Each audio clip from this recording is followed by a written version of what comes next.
দার্জিলিং টিলা চৌমোহনী এলাকা থেকে 10 কিলোমিটারের মধ্যে এবং মূলত এটা শ্রীমঙ্গলের রাধানগর এলাকায় পড়ছে এবং এটি ভূপৃষ্ঠ থেকে 300 ফিট উচ্চতায়।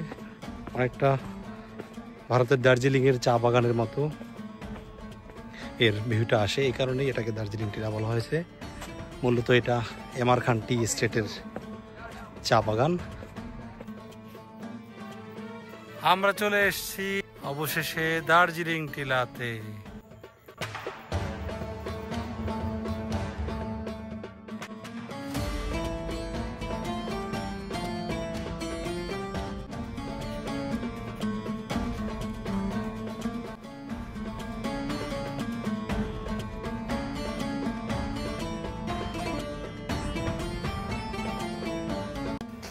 এইটা হচ্ছে দার্জিলিং টিলার মূল ভিউ।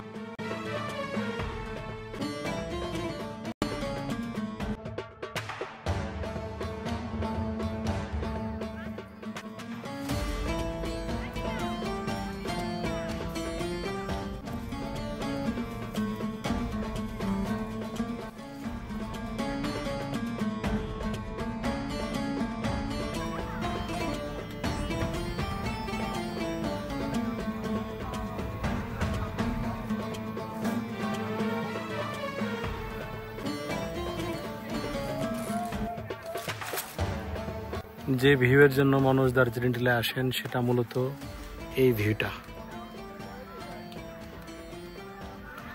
সূর্য এখানে উঁকি দিচ্ছে, একেবারে প্রাকৃতিক সৌন্দর্যের মধ্যে সবাই উপভোগ করতে আসছে দার্জিলিং টিলার সৌন্দর্য।